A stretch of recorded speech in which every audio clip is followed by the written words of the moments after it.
Let's look at problem number 4. The first thing I want to do again is divide out my greatest common factor, and in this case it's a -2. Notice that I don't have an x involved. I only have a coefficient. So I'm going to say -2 and then whatever I have left. What I have left is an x to the 4th minus 18x squared. Be careful here, I pulled out a -2, so -2 times -18 will give me back to the positive 36. And then I have plus 81. And that's all going to be equal to 0. And we can make a note that this was our GCF step.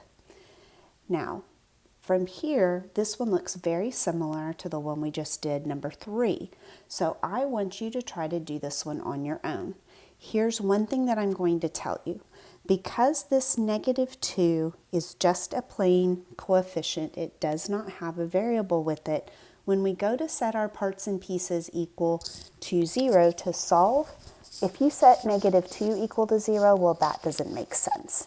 So we will not deal with that. We will only deal with the factors that have our x's in them. So go ahead and try this one on your own, see how far you get, and then come back here to see how you did.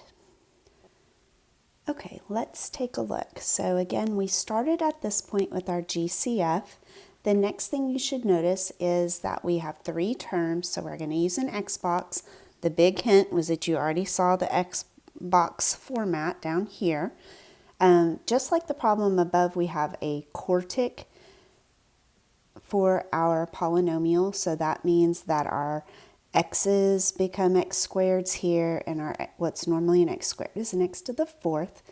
We will fill in our x puzzle with 1 times 81, which is 81, and then -18 in the bottom. The factors that solve my x puzzle are -9 and -9, so I place these here.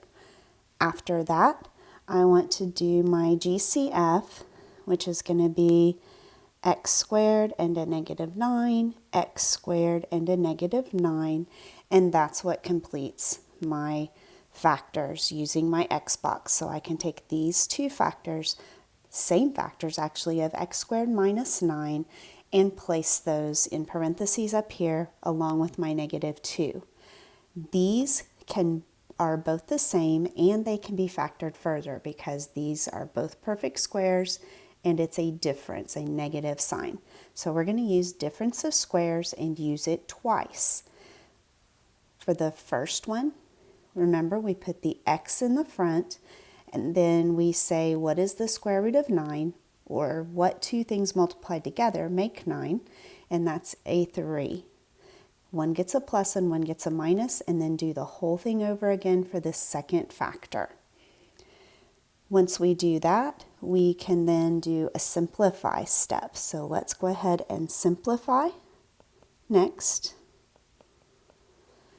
And that's going to just combine these 2 x plus 3's into a single 1 squared, and then x minus 3 also squared. After that is our solve step. So remember that to solve, we set each piece equal to 0. I told you that -2 equals 0 doesn't make sense. You can either write it and cross it out like I did. The other thing that you could do is just divide both sides by -2 to get rid of that number.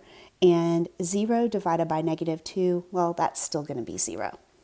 Let's write our other factors, x plus 3 and x minus 3, giving me x equal to -3 or x equal to 3. And because we had a squared on each of these, we have repeated solutions. We are going to bounce again. Our y-intercept for this one is -162. Our degree is 4, that's even. Lead coefficient is the -2 that's in front. Remember, for all of this information, we go back to our original polynomial, not the one where we've started to factor. Based on negative, I have a right arrow that goes down, and because I'm even, the left one does too. So this is what our graph is going to look like. Pointing down on both ends, bouncing at our points, and crossing the y-axis at -162.